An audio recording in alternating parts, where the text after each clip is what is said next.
La epístola a los Gálatas fue escrita por el apóstol Pablo y no tenemos motivos para dudar de ello, pues él mismo reconoce su autoría en el saludo inicial que da. Es importante que nos ubiquemos un poquitito en el contexto de este importante escrito. A diferencia de otras epístolas, otras cartas, otros escritos del apóstol Pablo, esta es dirigida a un grupo en particular de iglesias, no a una solamente, sino a un grupo de iglesias que estaban en toda la región conocida bajo el Imperio Romano como la región de Galacia.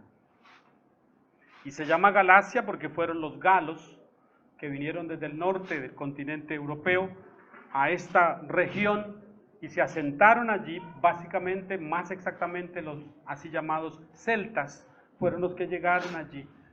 Y el Imperio Romano luego vino, tomó esos poblados y construyó ciudades. Y vemos a Pablo en su primer viaje misionero mencionando algunas iglesias, algunas ciudades donde él llegó a compartir el evangelio, ciudades como Listra, Iconio y otras más, Antioquía de Pisidia inclusive, es otra que también el apóstol Pablo menciona. Todas están en la gran provincia de Galacia, es allí donde él está.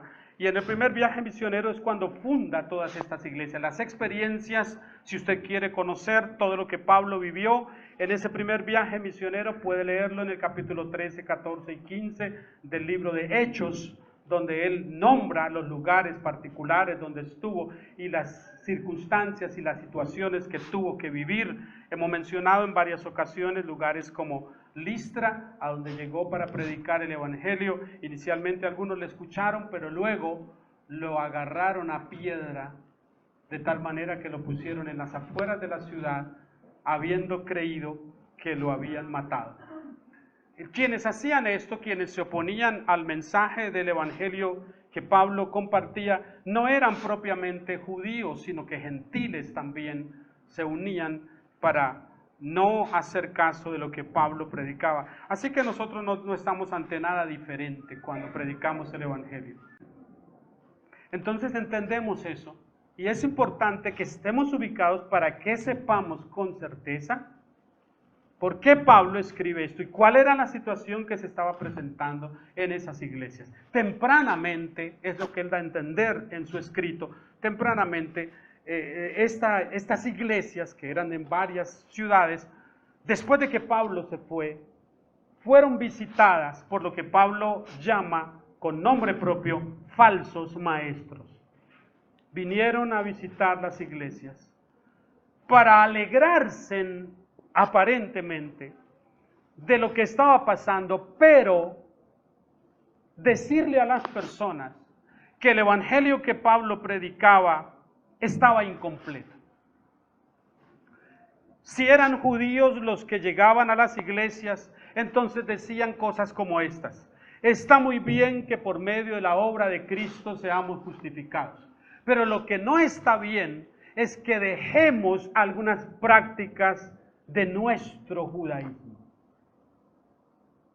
Eso es lo que ellos no veían bien, pero por supuesto lo hacían a espaldas del apóstol Pablo. Cuando Pablo estaba presente, no tenían el valor de entrometerse en las iglesias para decir las cosas que según ellos estaban mal, sino que lo hacían cuando el apóstol se había ido, lo cual era absolutamente malo. Pero es un típico proceder de donde hay falsos maestros.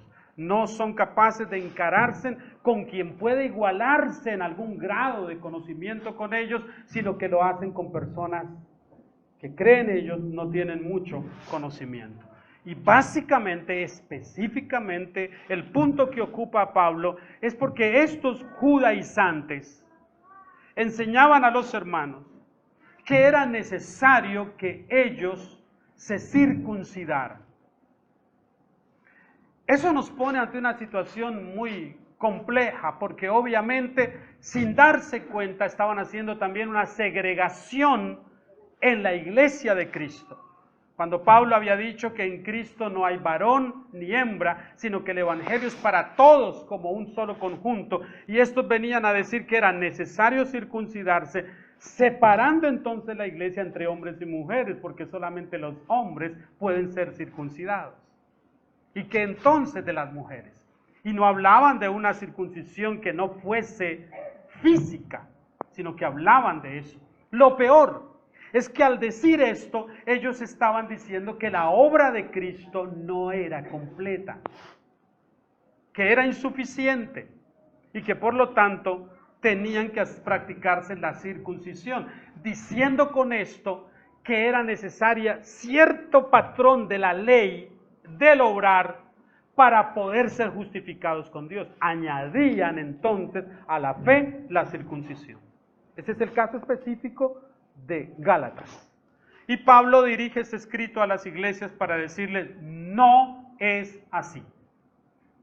Año 48, más o menos, es lo que todos los especialistas creen que el apóstol Pablo escribe esta epístola tan rica, por cierto. Él pretende corregir puntos de vista con relación a la obra de Cristo. Pero cuando nos acercamos a Gálatas, y teniendo una consideración, como suelo hacer, no siempre, pero en ocasiones, con los niños, pues Gálatas es más o menos esto, para que estén atentos los niños. Esta es la historia de una joven mujer que se casó siendo muy joven, muy jovencita y muy inexperta.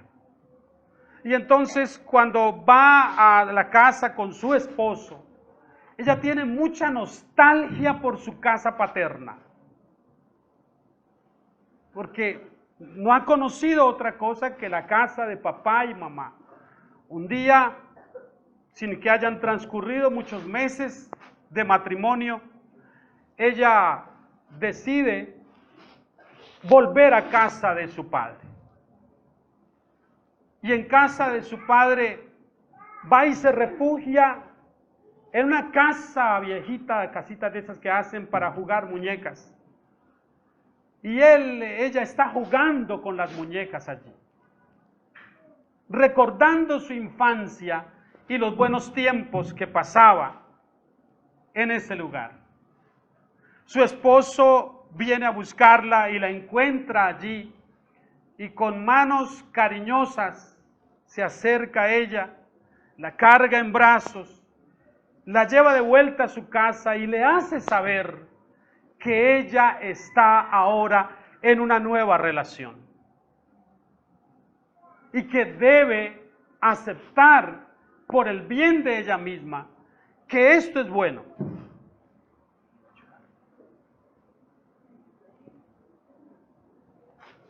Y cuando esto sucede, obviamente, la chica entiende que debe dejar atrás su infancia y adentrarse en un tiempo de madurez. Eso es básicamente lo que es Gálatas. Es el llamado del apóstol Pablo a dejar la infancia y a remontarnos a la madurez. Es el llamado de Pablo con esta epístola. Ahora, si usted me permite y conmigo también lee lo que él dice, hay ciertas cosas importantes en los primeros 5 versículos. Ruego a Dios poder avanzar un poco más allá de los 5 primeros versículos. No sé si será del todo posible, pero intentaré. Él dice, se presenta, y oiga el saludo. Pablo, apóstol, no de hombres ni por hombre, sino por Jesucristo y por Dios, el Padre que lo resucitó de los muertos, y todos los hermanos que están conmigo a las iglesias de Galacia. Gracia y paz sean a vosotros, de Dios el Padre y de nuestro Señor Jesucristo, el cual se dio a sí mismo por nuestros pecados para librarnos del presente siglo malo, conforme a la voluntad de nuestro Dios y Padre, a quien sea la gloria por los siglos de los siglos. Amén. Observe usted, y digo esto para que nadie piense que tenemos una fijación para atacar algunos ministerios muy sonados hoy en día. No es eso. Pero es claro que el apóstol Pablo lidió con situaciones que nosotros también tenemos que lidiar hoy.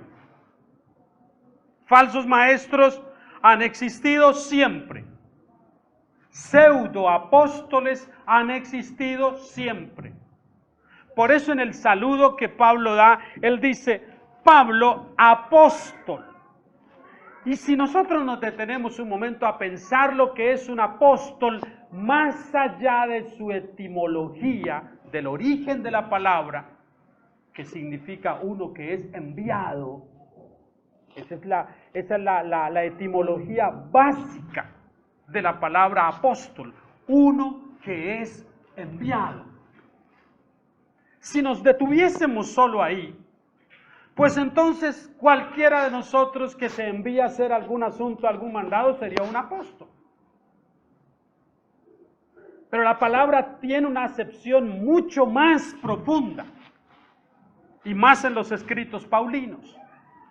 Él dice apóstol, y mire cómo lo señala, y resalta eso, no de hombres.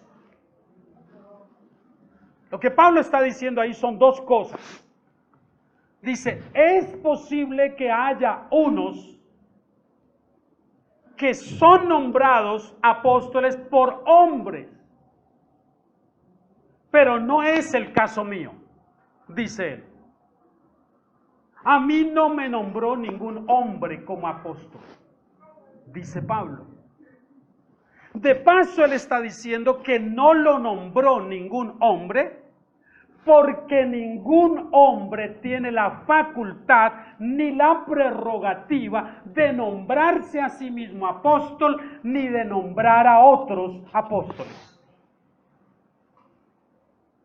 Y cuando usted vea por la internet o la televisión o en un lugar donde esté algo como esto, está en un lugar equivocado. Cuando usted vea esas pomposas ceremonias que se organizan en algunos lugares para nombrar a otros hombres apóstoles, está en un lugar de error. Porque eso no es bíblico. Y las razones las vamos a dar. ¿Por qué no es bíblico eso? No existen los tales apóstoles hoy. Si después del apóstol Pablo no existieron ni fueron reconocidos por más de 1900 años los apóstoles, ¿por qué entonces tenemos que reconocer a los que hoy se llaman apóstoles a sí mismos? La única iglesia que se jactó de tener una sucesión apostólica, hasta hoy lo hace, por 2000 años, es la Iglesia Católica. Ellos se jactan de tener la sucesión apostólica. Es muy curioso que del seno protestante haya surgido grupos para decir lo mismo que dice la Iglesia Católica, pareciéndose a ella. Pablo deja claro y dice, soy apóstol, y no lo dice con orgullo. No es el orgullo que muestran algunos hoy cuando se presentan. Ya no son pastores, sino apóstoles. Y lo que están diciendo con eso es, tráteme en un nivel diferente, porque estoy en un nivel diferente. Mentira, mentira, mentira. Valga la claridad que en el primer piso nosotros tenemos una iglesia como esa. Una iglesia apostólica. Ahí está en el primer piso, reuniéndose a la misma hora de nosotros el día domingo. Estamos en un pequeño pleito ahí con el hotel para ver cómo arreglan eso. Porque eso no es el evangelio lo que predican allí. Y quienes han visto el pendón, a diferencia del nuestro, lo que muestra es la imagen de sus dos apóstoles, su pareja apostólica. Eso ya dice qué clase de grupo es. Usted debe ser cuidadoso cuando invita a alguien ahora a nuestra iglesia para que no se confunda y no termine metido allá. Y la persona que no discierne, en lugar de venir acá, termina allá, como pasó el domingo pasado con alguien. De ser cuidadosos en eso, porque como león rugiente el enemigo atrapa. Y como le dije yo al mismo chico que está dirigiendo ese grupo, no tenemos nada en común porque no predican ustedes el evangelio. Eso no es el evangelio. Y conozco perfectamente a los fundadores de ese grupo, el señor Raúl Ávila y su esposa. Sé de quiénes hablo, sé cuál es la línea doctrinal. Y es increíble cuando pensamos en el apostolado, mi hermano, porque sabe una cosa, por 1900 años no se habló de la necesidad que la iglesia tuviera apóstoles. Usted se puede preguntar, ¿cuándo entonces surgió eso? Yo soy convertido en el año 1967. Ayer. 1967. Creo que he nacido de nuevo hace 8 o 9 años. O 7. Pero convertido en ese evangelio 1967. Para 1968 participamos, siendo yo un niño de solo 11 años. No tenía que hacer cuentas, son 61 que tengo, tranquilo. Son 61. Y sé que no parece tan bien, es el Señor. ¿Sabe? Para el año 68 se lanzó una gran campaña a nivel Latinoamérica que se llamó Evangelismo a Fondo, con el eslogan Colombia será para Cristo, lo cual sonaba muy bonito. Y de niño mi mamá nos llevaban a las plazas públicas, Plaza de Bolívar en Bogotá y a otros lugares, para arengar también cosas allá en esos lugares, en esos sitios. Todos los que se reunían allí eran pastores, maestros de las iglesias cristianas, pero nunca jamás oímos algo como un profeta o un apóstol entre nosotros. Porque hasta esa época todavía no se hablaba de eso. Teníamos claro por la Escritura que tanto el ministerio profético como apostólico tuvo su razón de ser en la iglesia primera, pero que después tal oficio y ministerio cesó definitivamente. ¿Cuándo lo revivió alguien y con qué fin? Fue el norteamericano, como cosa rara, Peter Wagner, quien surgió con el movimiento apostólico y profético. Prolífico escritor, carismático, pentecostal, hasta decir no más. Surgió con el asunto del mapeo territorial, ese asunto de conocer en los mapas qué espíritus operan para combatirlo, la guerra espiritual, el crecimiento de la iglesia, el apostolado, los profetas, todo esto, porque él dice haber recibido directamente del Señor, eso para igualarse a Pablo, por supuesto. Y muchos que anhelaban ser un poco más visibles en la iglesia, vieron su oportunidad con las enseñanzas de Peter Wagner. Y se casaron con eso. Y por supuesto, como suele suceder a causa de la naturaleza pecaminosa y caída del hombre, ese movimiento tuvo mucha acogida. Por la misma razón con que una naranja o una papa podrida que se pone en un bulto de papas o manzanas o naranjas sanas corrompe a las demás. ¿Ha visto usted eso? Qué fenómeno más extraño, ¿verdad? Que si hay 100 papas en un bulto, no puedan darle su sanidad a una sola que está mala. Pero en cambio esa sola que está mala puede dañar a las 100 que están buenas. Eso solo evidencia la naturaleza pecaminosa y caída en que vivimos, el sistema en que estamos.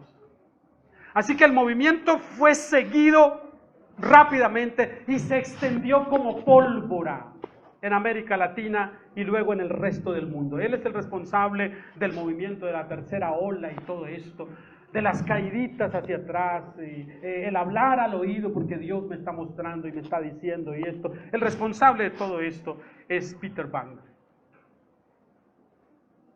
Como cosa de Dios, profeso creyente en el decláralo, decrétalo y te ordeno y te digo y el Señor te sana ahora porque lo digo. Curiosamente murió víctima de una enfermedad cardíaca. ¿Y sus decretos? ¿Y su propia palabra no podía sanarlo? Estos profetas de hoy pueden ser cuestionados por nosotros con autoridad desde la palabra. Como jocosamente se dicen tantos memes hoy, yo estoy de acuerdo que muchos de esos profetas ya tendrían que estar en algunas ciudades de China.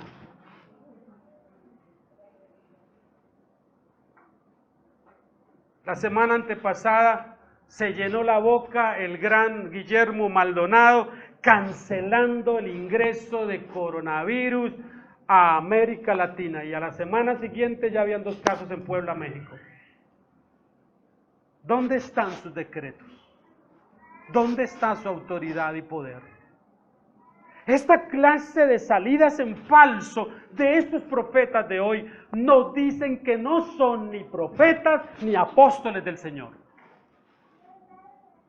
Pablo dice, yo soy un apóstol, pero ojo, la razón por qué Pablo defiende su apostolado es porque los falsos maestros cuestionaban su apostolado. Muchos de ellos decían, ese no es apóstol como los otros 12, porque este no estuvo con el Señor, no conoció al Señor Jesús, no es testigo de su resurrección.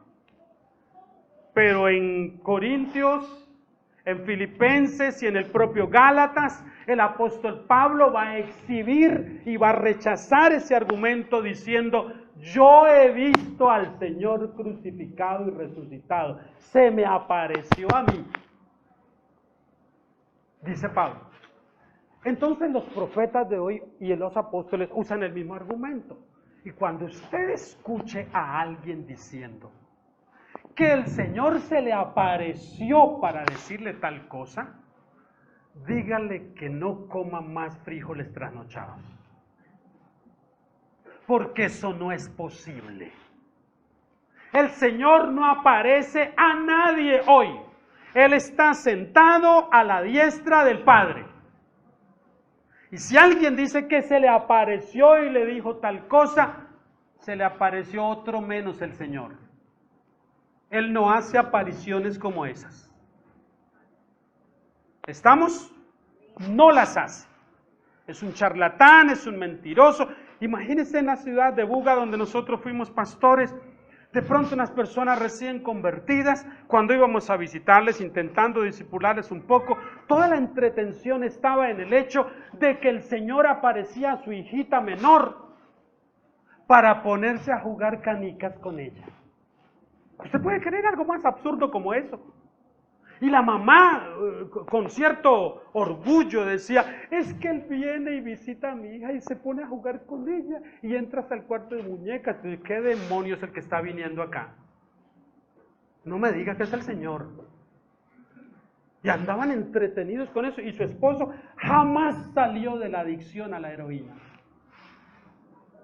Y el Señor los visitaba todos los días. Y el espíritu de engaño operaba allí, de una manera terrible. Pablo dice, soy apóstol no de hombres. No estuve en un encuentro en donde me dieron el título de apóstol. Además, porque él dice, soy apóstol no de hombres, ni por hombre. Esto es para aludir a la iglesia que lo envió.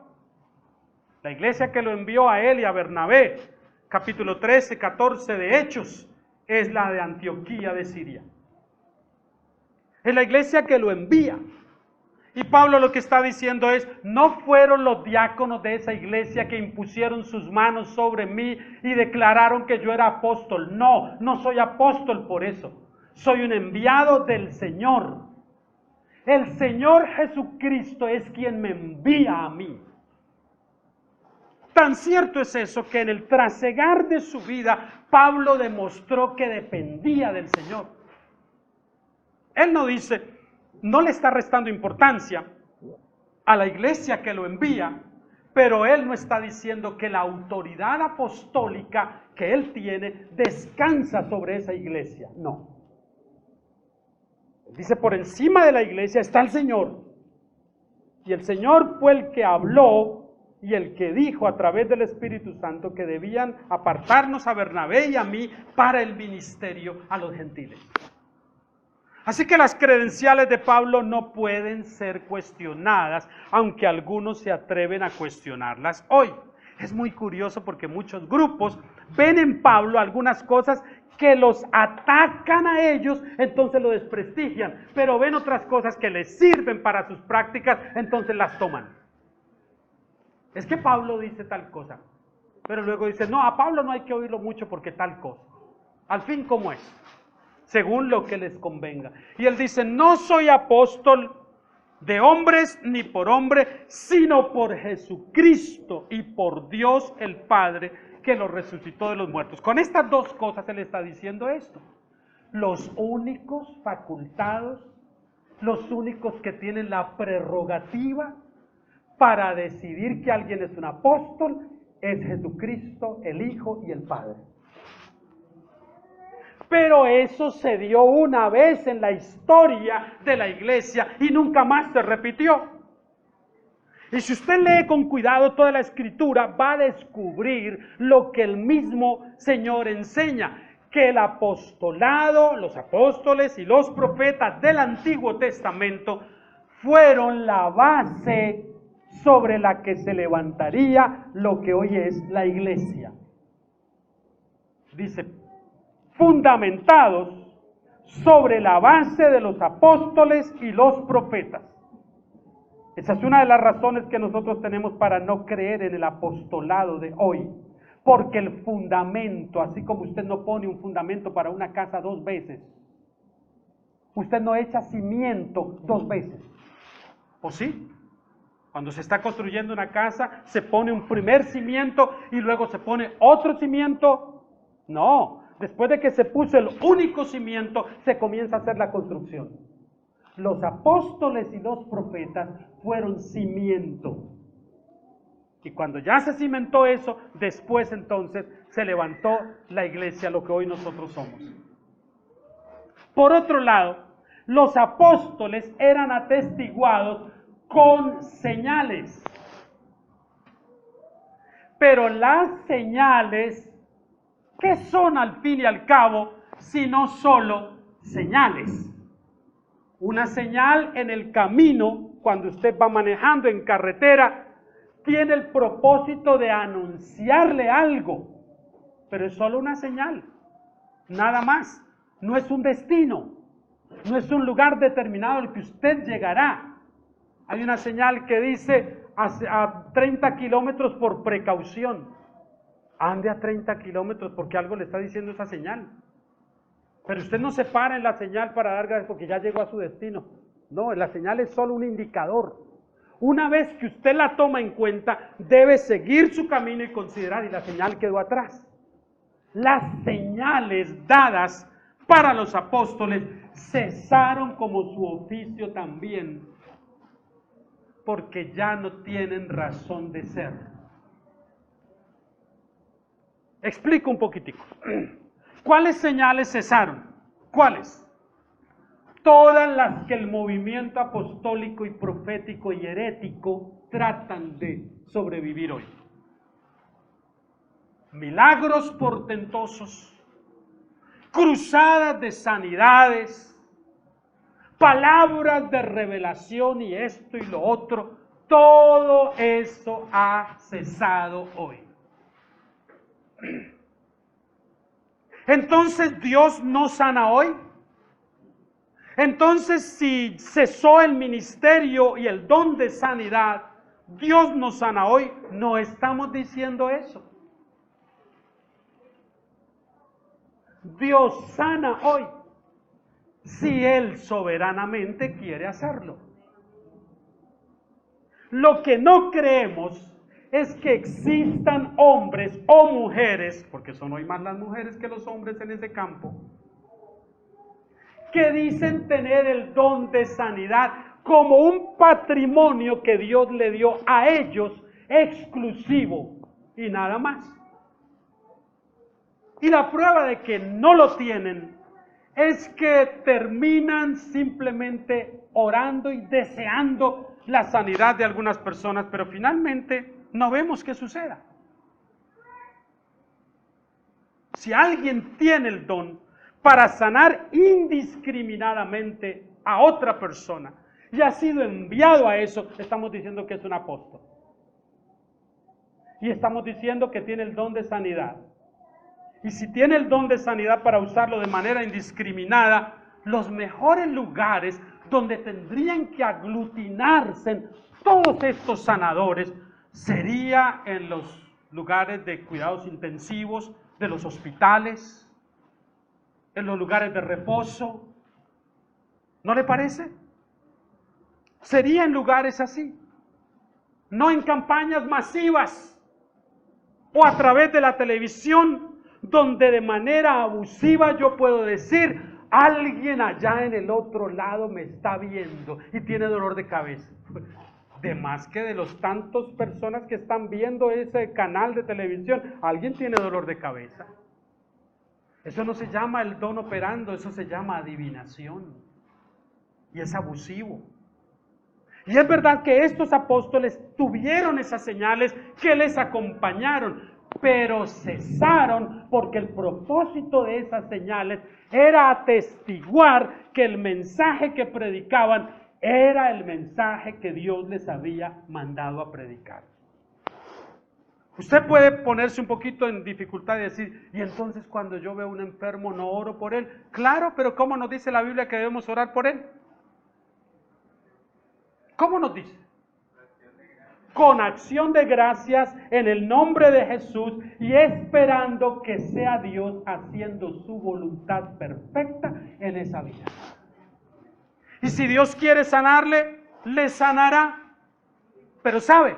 Si Dios le sana y todos hemos orado para que Dios haga su propósito en esa vida, ninguno podrá orgullosamente decir, es que yo tengo el don y oré por esa hermana y el Señor lo sanó. Nadie podrá decir eso. ¿Quién será glorificado entonces? Ningún hombre será glorificado Dios. Así que para los que de pronto verán este video luego por YouTube y que son maestros de la palabra y todo y un poco más avanzados que nosotros y que mi propia persona, y van a escribir algún comentario ahí abajo luego diciendo, equivocado, porque hoy sí hay esto y lo otro, este es un cesacionista, van a decir así, quiere decir alguien que no cree en los dones portentosos hoy en día. Les digo de antemano y les respondo si algo han de decir, no, somos continuistas, pero en el sentido de que Dios continúa siendo Dios y que Él es soberano y que Él puede actuar y hacer poderosamente como Él quiera y lo que Él quiera. Pero somos cesacionistas en el sentido que no creemos que personas particulares sean poseedores del don. Y si así es, pues adelante, los esperamos en China. Que bastantes están necesitando sanadores en China. Bastante. Y no lo digo como burla, es verdad. Si tienen el don, vamos, señor Maldonado, señor Casluna, ustedes tienen avión propio. Agarren paraguano en China y comiencen a visitar los hospitales. ¿Por qué no lo hacen? Pablo dice en el versículo 2, y todos los hermanos que están conmigo a las iglesias de Galacia, y destaco el versículo 2 por una cosa que es importante. Pablo está diciendo que la iglesia local importa. Está diciendo que la iglesia local importa. Esto que ustedes ven acá, hermanos, es una iglesia local. Y sí importa. Porque a Dios le ha placido que a través de la iglesia local, que en conexión con una iglesia local, nosotros crezcamos en el conocimiento de Él. Ningún cristiano es un llanero solitario. Ningún cristiano verdadero se congrega consigo mismo en soledad diciendo que es la iglesia de Cristo. No. El concepto de iglesia aplica cuando estamos juntos. Alguien por allá solo que no quiere congregarse y que tiene 1000 razones para eso y quiere seguir engañándose diciendo que es iglesia, está equivocado. Esto es iglesia, sin importar cuán pequeña sea. Esto es iglesia. Y por eso Pablo destaca eso, dice, a las iglesias, a las asambleas locales que están en la región de Galacia, a ustedes yo les escribo esto. Es tan importante lo que dice acá, porque hoy algunos tratan de menospreciar la iglesia local. Los megaministerios que nosotros conocemos en el mundo, algunos que están aquí en esta ciudad tienen como punto de referencia una iglesia que es la iglesia numéricamente y en cuanto al edificio la más grande de la ciudad. Y creen que eso es lo que hay para mostrar del Evangelio. No han visto nada. No han visto nada. Eso se ha quedado pequeño para las iglesias, o más bien las construcciones que hay en otros lugares de nuestro propio país y de América Latina que dicen ser iglesia. Y que ha costado millones de dólares construir eso. Pero esos lugares, con todo y que parezcan muy bonitos, si no predican el evangelio que Pablo predicó, que fue el evangelio bíblico, no son parte de la iglesia del Señor. Aunque se llenen la boca diciendo que lo son. No lo son. Porque quien no predica el evangelio bíblico no es parte de la iglesia. Pablo a esos hermanos les dice, gracia y paz. Y observe el orden. Siempre Pablo saludará de esta manera. Él nunca dirá paz y gracia. Porque la paz es una consecuencia de la gracia de Dios. Un efecto viene, es posterior. Cuando por gracia somos salvos, cuando por gracia somos justificados, lo primero que experimentamos, Romanos 5:1, justificados pues por la fe, tenemos paz para con Dios. Si por gracia somos justificados, lo primero que experimentamos es paz. Paz con Dios. ¿Ha experimentado usted esa paz? La paz de tener un compromiso económico con un banco que no lo deja dormir en paz, que le quita la tranquilidad. Y un día por fin, por la gracia de Dios, usted consigue sanear esto. ¿Cómo duerme esa noche? Dios, no sé cómo pasó, pero ya no tengo esa deuda. Ya no habrán más llamadas a cualquier hora hasta los días dominicales y festivos. Ya no me llegarán más notificaciones. ¿Eso no da paz? Bueno, pues el saber que por gracia de Dios hemos sido justificados tiene que proveernos una paz que el apóstol Pablo dice sobrepasa todo entendimiento. Gracia y paz os sean a vosotros de Dios el Padre y de nuestro Señor Jesucristo. ¿Y por qué dice esto? Porque la paz verdadera no tiene otra procedencia. Solo viene de Dios. La verdadera paz no viene de nadie más. Y de nuestro Señor Jesucristo, oiga el ministerio y la obra de Cristo, el cual se dio a sí mismo por nuestros pecados para librarnos ¿de qué? De algo que estamos estudiando los días jueves. Del presente siglo malo, y transcurría el año 48 cuando Pablo escribía esto, ni siquiera era la mitad del siglo primero. Pero él describe a toda esta época que hasta nosotros ha llegado en un término. Dice, el presente siglo malo, hasta nuestros días. El presente siglo. Él no dice a esta altura del tiempo, dice no, este tiempo en que vivimos, incluido el que nosotros estamos viviendo, dice no es el mejor tiempo. No es el mejor tiempo, es un siglo malo. Un siglo malo. Que muy seguramente se acentuará más hacia la maldad. Pero también este apóstol, inspirado por el Señor, nos dirá en Romanos que la gracia sobreabunda donde abunda el pecado. Es decir, el mensaje de él es esperanzador también, porque nos dice que aunque estamos bajo el presente siglo malo, si seguimos toda su línea de pensamiento en sus escritos, veremos lo esperanzador que es cuando él dice, pero donde abunda el pecado, sobreabunda la gracia. Y al final, el bien triunfará sobre el mal. Esa es la dicha nuestra. Eso es lo que nos espera a nosotros. Inevitablemente, usted y yo, si caminamos con el Señor, estamos destinados a la gloria. ¿Sabe lo que significa eso? Estamos destinados a estar en el podium de los triunfadores. Por eso es que no necesitamos esos mensajes motivadores. Eres un campeón. Y ya lo somos. Por la gracia de Dios. Ya nos vemos hacia el futuro triunfantes. Coronados de gloria como el Señor. Junto a Él. Reinando con Él. Eso es una realidad de la que no vamos a escapar si nos mantenemos en Cristo. Amén. Él se dio a sí mismo por nuestros pecados. Oiga, esto es importante porque Pablo dice en plural, nuestros pecados.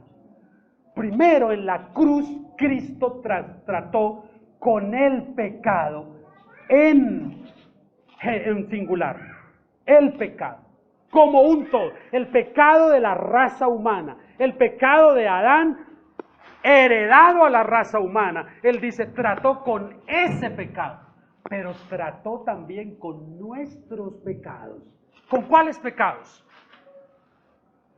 ¿Cuáles pecados arregló Cristo en la cruz por usted y por mí cuando todavía no habíamos nacido? ¿Se da cuenta que tenemos base para decir que la obra de Cristo es tan efectiva que trató con nuestros pecados pasados, presentes y futuros?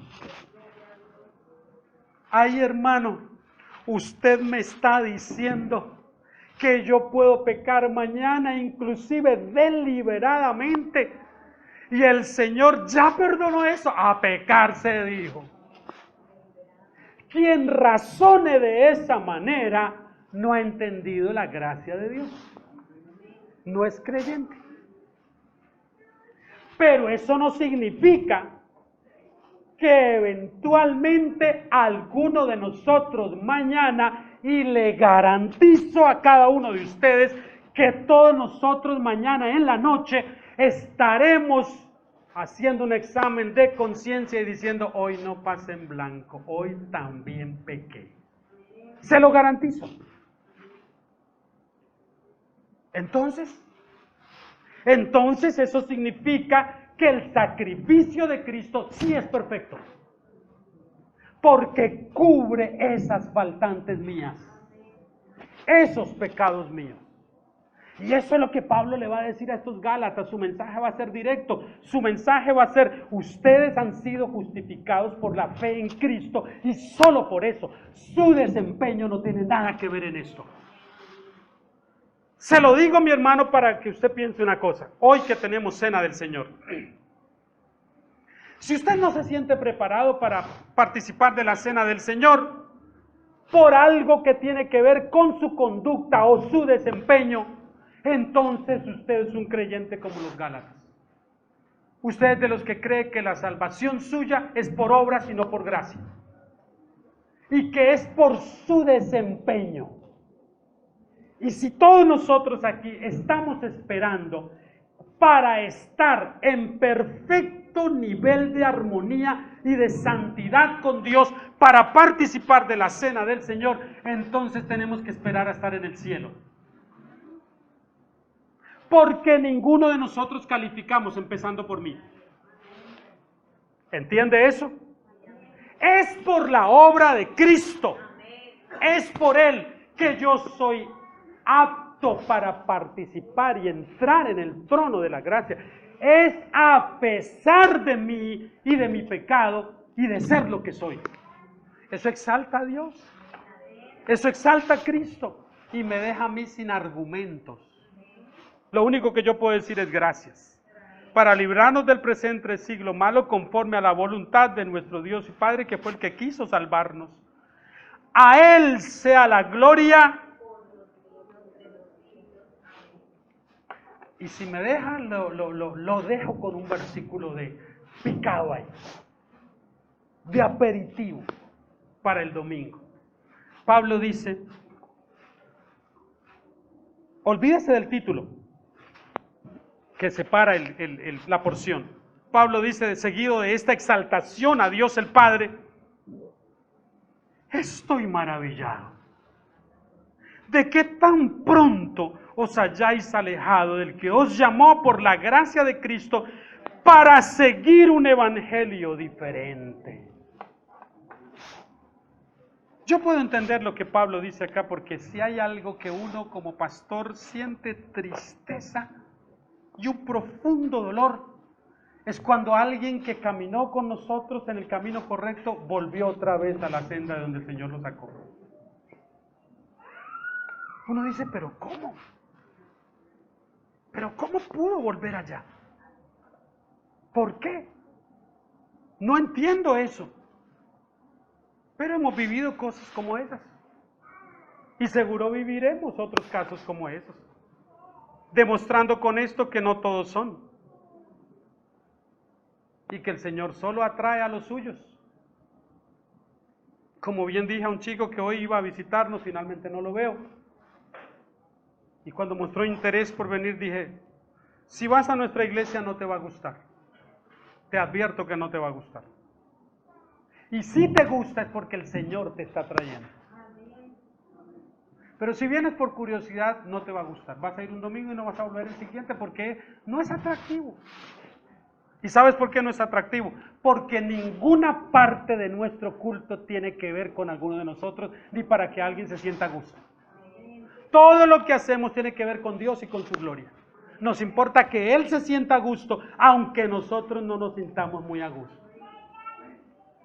Y hablaba con una gran amiga creyente en el Señor y le compartía lo que estamos haciendo y miraba los videos de YouTube que los subimos cada lunes, martes. Y de allá para acá ella me responde y me dice, te voy a contar mi experiencia, Néstor. Asisto a una iglesia bautista reformada en tal y tal lugar de Colombia. Y si algo me dio duro cuando llegué fue los himnos, la música. Viniendo de donde venimos, dice ella, del mismo lugar donde todos nosotros venimos, acostumbrada a los instrumentos, al jolgorio, a la bulla, al zapatea, al remolinea, a todo eso. Yo llegué con expectativa, pero supe que iba a una iglesia quietita. Y te confieso que iba algo indispuesta, dijo ella. Llegué como prevenida y el Señor me ha agarrado con la primera canción, con el primer himno. De pronto estaba yo allá atrás cuando comenzaron a cantar. Cuán profundo es tu amor, no lo puedo describir. Ella dice, todo el himno comenzó a quebrar mis paradigmas, a derribar mis objeciones. Y cuando comencé a prestarle atención a ese himno, a su letra tan hermosa y a la reverencia y suntuosidad con que la iglesia lo cantaba, yo me uní a ese coro. Y me apasiona esa música ahora. ¿Sabe quién hizo eso? El Señor. El Señor. Y está allí comprometida con esa iglesia local. Por supuesto, esto no será la experiencia de todos, pero es por donde el Señor nos lleva a nosotros. Recién que iniciamos, alguien que vino me dijo un día, ¿y no van a tener un día grupo de alabanza? Sí lo tenemos, somos todos. Nosotros todos somos el grupo de alabanza. Instrumentos, pues sí, también tenemos nuestras voces, nuestras gargantas, nuestras manos. Es que ni siquiera palmean. Oh, bueno, hay uno que otro himno que se presta para eso, no todos. No queremos que nada nos distraiga de la excelencia y la majestad y la reverencia que nuestro Dios merece. Es eso. Y después que aprendemos eso nos damos cuenta que vale la pena. Que una cosa es cantar y adorar al Señor y otra cosa es cantar, por sentirnos bien. Son dos cosas diferentes.